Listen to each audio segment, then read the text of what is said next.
Welcome to Under the Fig Tree podcast from the Enrollment Office at Concordia Seminary.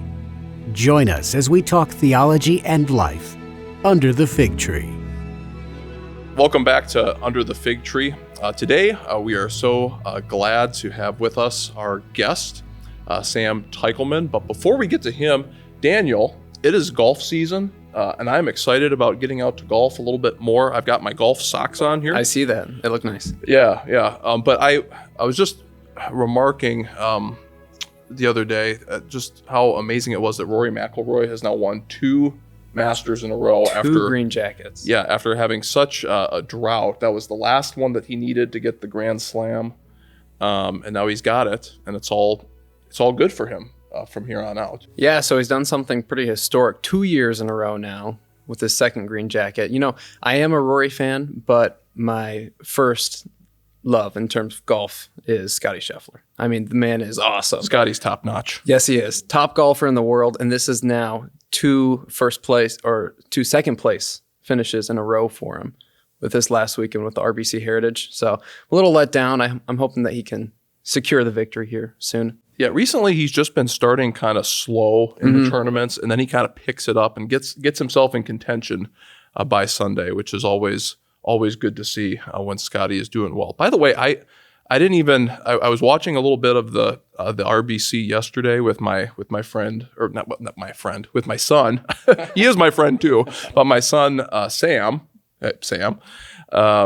But we were watching it, but I never got to see the ending of it. Who won the tournament yesterday? Yeah, Matt Fitzpatrick pulled it out, which you got to give respect to the Englishman. It's his second time winning that tournament now, but he kind of stumbled coming down the finish, and Scotty put some pressure on him. Sure. He birdied 2 there in a row and then had a nice par save on 18 to force Fitzpatrick into a kind of messy bogey coming down the stretch. Messy bogey. So then they had to replay the 18th in a playoff. And of course, Fitzpatrick just stuffed a 4-iron in there from like 200 plus yards, sank the 13-foot putt, nice, secured the win. So, yeah, that's okay. It was a good finish. Yeah, maybe next week for Scotty.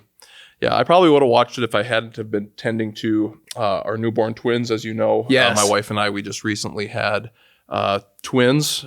So little Lorraine and Jacob. They're both doing well, but they tend to have a lot of attention. We got some good helpers with their older brothers, with Sam, Andrew, and Isaiah. But yeah, it's a little bit harder to watch golf when they're sleeping. That's prime golf watching time. Yeah. But anyway, enough about golf. It's good to have with us first-year seminarian Sam Teichelman. He has come up here from Texas, but Sam, could you share a little bit more with us about just, again, who you are, where you're from, your family and background in the LCMS, and again, how things are going so far at the seminary? Yeah, sure. Thanks for having me today. I'm really excited to be part of the conversation with you guys. Fun fact about me, I have a green jacket. Oh, got it at Joseph A. Bank for $200. Nice. All right. And if you meet somebody with an embroidery machine, there's no difference between me and Rory. Okay. So very, very shortcut to success there. My name is Sam Teichelman. I'll try and do this in the correct way to describe who I am. So I'm a follower of Jesus. I'm a believer in Jesus. I am the son of my parents, a brother to my sister and my brother. I'm the husband of 1 wife and the father of 4 children. Awesome. So history in the LCMS, I grew up in a church in Rockwall, Texas. And then we moved to Forney. There was a church plant there that we kind of went to. And then we pretty much came here. So I've been part of the church for my whole life, but this is a new world for me here. Yeah, I know Texas is a big state. Where exactly are Rockwell and Forney in relation to some of the other Yeah, Rockwall Texas and cities? Forney, they're east of Dallas. East of Dallas. Okay. Yeah, the good part of the world. The Dallas part of the world over and against the Houstonians or Yeah. Dallas is better than Antonians. Houston, but Fort Worth is the best place in Texas. Sure. Well, we are glad and we are blessed to have a number of Texans up here, you being one of them. When did you, as you were, growing up in the LCMS, when did you first think about going to seminary and desiring the office of ministry? Was it kind of sudden, or did it kind of grow over time? Yeah, What did that look like? That's a great question. So for me, there's been this recurring image of a lot of things that happen in the spiritual life as slowly, and then all at once. All at once, right? So I can remember being a child, and my pastor, the pastor that baptized me and confirmed me, he used to tell my brother, he said, "Oh man, you'd make a great pastor." And when I was a kid, I remember thinking like, what did I not do? What do you see in him that you don't see in me? What is this about? Yeah. So that was really the first time I even thought like, this is a thing people can do. And then it went away, but after I had kids and we had some things going on at our home church and I was getting more involved there, teaching classes and playing piano, and I started leading an adult Bible study. And as I was preparing to do that, the very first one I remember, I was like, man, I could do this. And I don't know that I would ever say I desired it. It's a hard thing to do. But you had a guest on here ages ago when I was first thinking about coming, who talked about an internal calling. And for me, that was really validating for what I felt. Not necessarily a desire, but almost a command. Go and do this. This has been given to you to do. Sure. Yeah, we know that we need, the task needs to be done, right? We need to have faithful preachers, proclaimers of God's word, people who are going to deliver word and sacrament ministry, as Dr. Bierman will often put it. You are there to be the absolution man. And so we need people and guys who are committed to doing that. And so we're thankful that desire, or that yearning, if you will, to aspire to the office of the ministry, that's led you to this place to prepare. Ultimately, hopefully, Lord willing, everything keeps going well with first year, second year vicarage, fourth year, and then getting a call into the Lord's church somewhere, whether that's back in Texas or somewhere else. Do you want to go back to Texas? Boy, that's a dangerous question. Never ask a Tex on that. Yeah, Texas is a beautiful place. And it's probably always where I'll think of as home. Sure. But I wouldn't mind going a little cooler. It's a hot place. Yeah. And so part of me, I have one leg in Texas and one leg up in Canada, I think. Whoa. Right. Maybe you could go a little bit in the middle and go to my home state of Wisconsin. My wife and I have joked about trying to get the North Dakota vicarage just to see what it's like to it's a beautiful survive place. one of those winters. Yeah. Yeah. Do you like poutine? That's the real question. Boy, I thought that was a political question. I've never had it. Fries, cheese curds, gravy. It's pretty good. It's a Canadian You'll have thing, to find me some. I'd love to try it. Okay. Sounds good. Yeah, well, Sam, we hear Jesus say to his disciples, "If anyone would come after me, let him deny himself and take up his cross and follow me. For whoever would save his life will lose it, but whoever loses his life for my sake will find it. For what will it profit a man if he gains the whole world and forfeits his soul? Or what shall a man give in return for his soul?" So in light of Jesus' words, I know that you're a second career guy, so maybe just talk to us a little bit about that transition coming from your former life. Was it hard to come to the seminary having done a different career already? Yeah, it was. I won't sugarcoat this for the benefit of the people who listen and watch this. It was really difficult, and for many reasons, and I can get into all of those. But that transition is only really just now getting finished. So I've been working for the first 2 semesters, and it was April 1st, I think, when I was able to really dial back the intensity on the work. So, and that wasn't an April Fool's joke. It wasn't an April Fool's joke. No, it's. I was worried. I was a full-time CFO covering for a lady who was on maternity leave, and she came back on April 1st, and I was really worried she was going to say, "April Fools, you're still the guy." But she came back. No, it's been really difficult to make that transition because I've done a lot of things in the world, right? I built a home, I got married, I had children, we had friends, we were active in our church, and so we've built an adult life planted pretty deep roots, and to pick those up and say, okay, it's time to start over, is a difficult thing. And what we did when we came here is we went from, I was a CPA, I had my own firm, I ran, I've done everything in the CPA world there is to do, except public company financials, but that's irrelevant. I've done everything in the CPA world there is to do.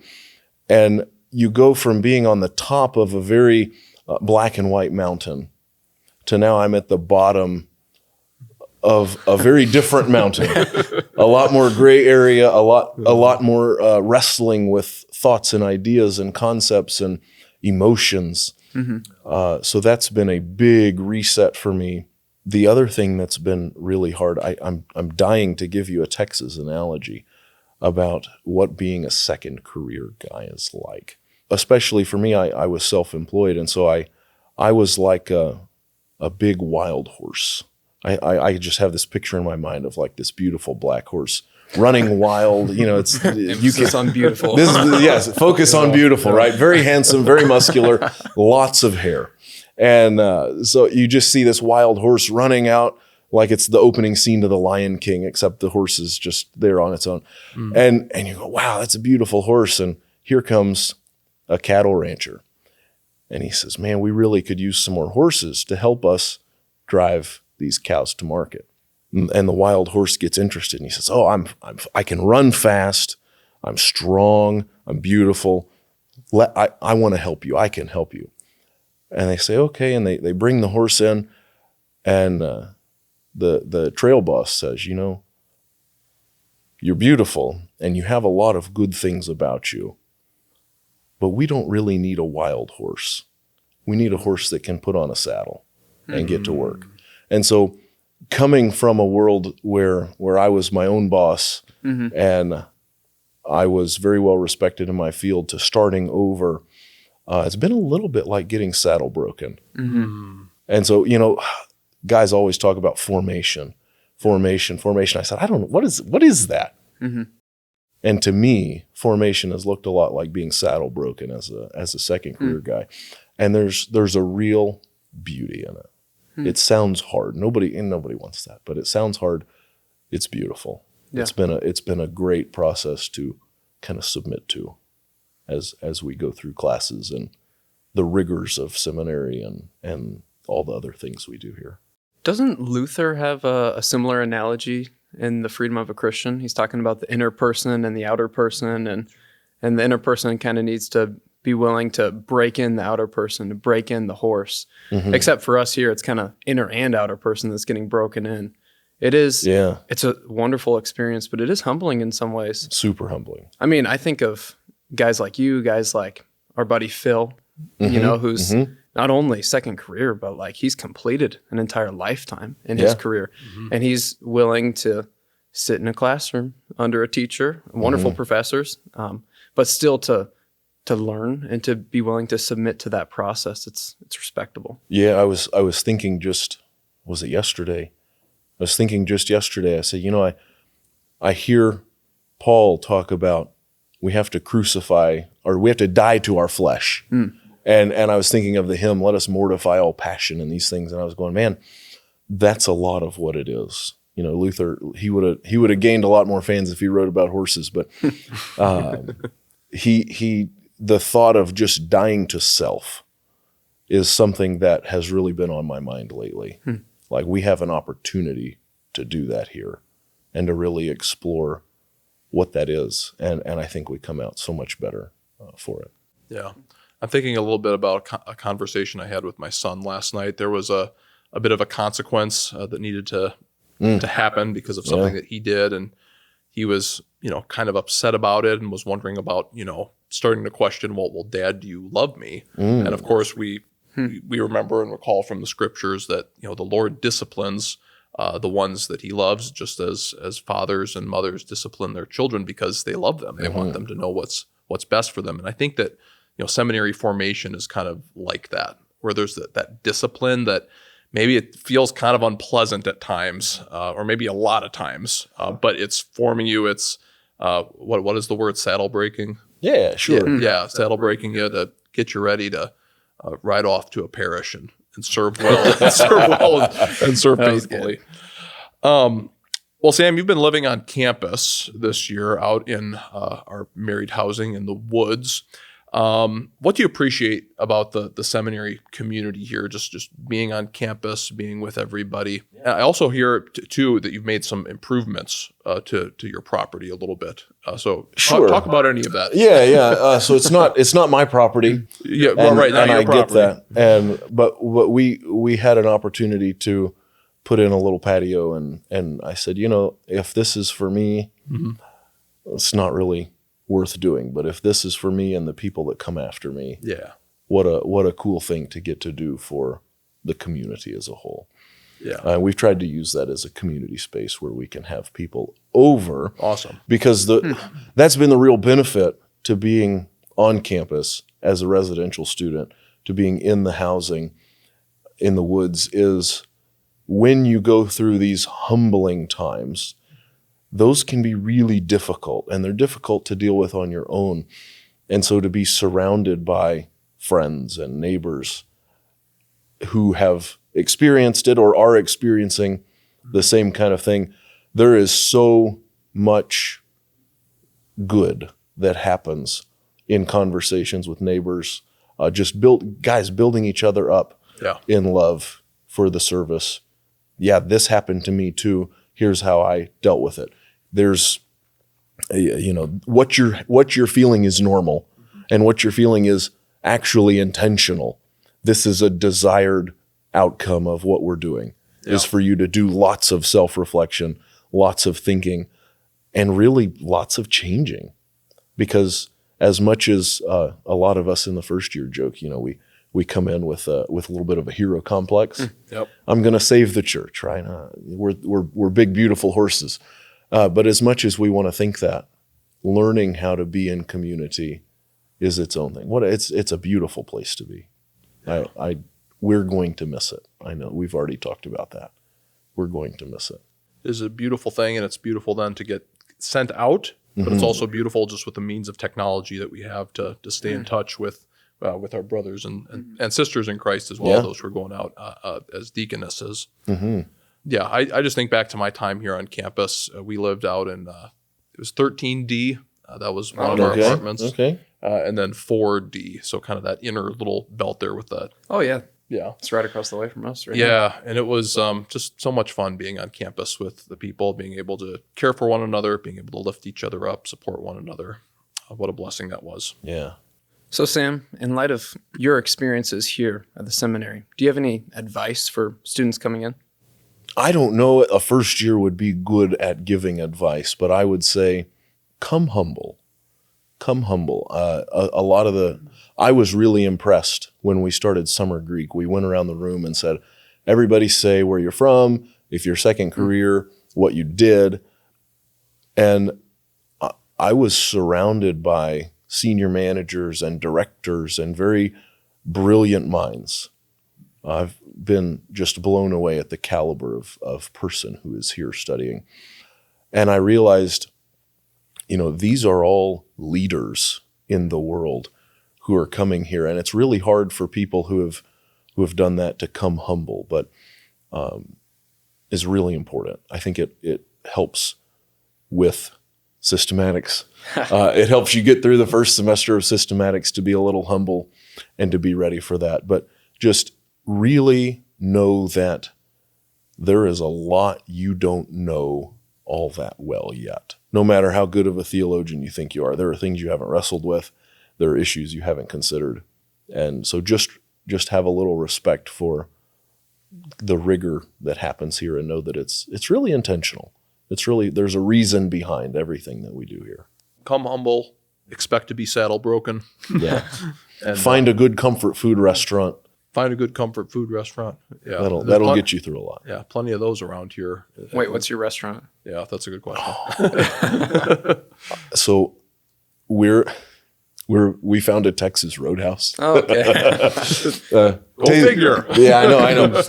Tastes like home. The food is cheap, and One time, my son ate so many of the free rolls that he threw up in the parking lot. So. Great memories, great food. I'll remember that one.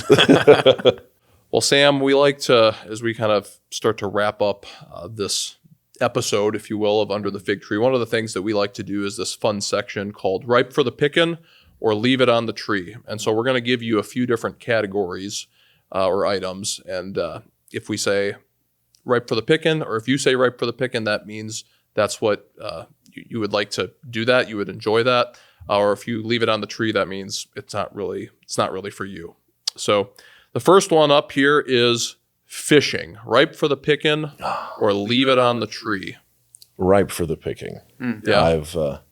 I've been fishing many times in my life. So many of my good childhood memories were fishing. We'd go fishing off the coast. My uncle had a bass boat, and so we'd go out on Sam Rayburn. Sure. And back when I was a kid, you could catch a full limit without a whole lot of work. Now it seems like it's harder, but it's been one of the hard things about moving. I don't know where the good fishing spots are. Yeah. You know, I'm not sure either. Yeah. So that's on my summer to-do list, is find a good place to fish. Well, Yeah. if we put some fish in the fountain here on campus, then Oh, that would be interesting. that'd be accessible. Yeah, that'd Yeah. be easy. Yeah. Yeah. My memories of fishing are just, we would do it like once a year. We would go up north. That's what people do in Wisconsin, is you go up north. And we'd be on a cabin on a lake, and my dad and we would go out fishing, and with my brother as well. And he still has the same motor. It's like this 64 Johnson motor that nice. we go out on this little aluminum rowboat, and it was absolutely great. It was a lot of fun this last year for my kids to go up to the same place that we fished growing up. And on the very first day when we went out to fish, initially there was like nothing, but then they caught together, the three of them, they caught 50 little fish, bluegills, perch, walleye, things like that. And they just had a blast. But then they realized the next day that fishing isn't always where you're just reeling them in. Because the next day they went out and they caught like one fish after a couple hours. So. Yeah, I think fishing is a really beautiful metaphor for ministry. Yeah. And of course, Jesus gives us the metaphor, but Sure. think about the fountain. If the fountain had 10 fish in it and you could see the fish, we would go after those 10 fish and catch them or not. We would know where they are. But something funny happens. You make the water opaque where you can't see into it. And all of a sudden, there's fish everywhere. Yeah. It's an aquarium, and I just know the next time I throw that lure out there, I'm going to get a bite. And it's so, I don't know, it's just amazing how the mind works that way. And so when you can't see, you believe. There's a fish there. I can do something to catch it. Yeah, and I talk a little bit at times in my role as an admissions officer here. I think I've described it before as like, we get to, pastors are going out and they're being, fishers of men, and really in another sense, all Christians have that privilege to go out and share the hope of Jesus with others, hoping that they are caught and brought into the family of faith. Here in admissions, it's a little bit like being fishers for fishers of men. To It's have a little them, meta. Yeah, that's right. That's right. To have them be raised up. So that leads us to our Yeah, next, we got another one yeah. for you. All right, so ripe for the picking or leave it on the tree. Cherry flavored foods. Leave it on the tree. Yeah, I'm a big fan of cherry Pop-Tarts, but pretty much everything else I don't like it. We don't like food dye that much, and it's probably artificial flavor anyway, so I'll leave that. I'm with you there. I'll leave that on the tree. Like, I'll take a cherry any day. A Sure. bowl of Cherries. cherries. Yeah, Cherries cherries are are But yeah, great. something gets lost in communication from It's cherries like to cherry grape flavor. flavored soda. Yeah, It tastes purple. It doesn't taste like grapes. Yeah. that's a good way of putting it. Yeah. And we got one more here. Okay. Sleeping with your socks on. Oh boy. My wife won't let me into bed with dirty feet. Okay. And so sometimes sleeping with socks on is a protest All right. that I don't want to shower, but the rest of me is clean. And so if I put socks on, technically, the dirt is not communicating with the bed. It's in my socks. So kind of a loophole. And then in the winter, I'll wear socks to bed. Okay. So sometimes I'll leave it on the tree, but sometimes I pick it. There you go. Gotcha. That makes perfect sense. Well, we really appreciate you joining us today, Sam. It's been a lot of fun just hanging out with you, talking. Well, thanks again for joining us on Under the Fig Tree. As Jesus saw Nathanael under the fig tree, he sees you too, and perhaps he's leading you to consider coming to seminary to prepare for the office of holy ministry. If you'd like to learn more or connect with us, please visit our website, csl.edu, tab over to the admissions page and fill out the contact form, and we will be in touch. Thanks again for joining us, and we'll see you next time.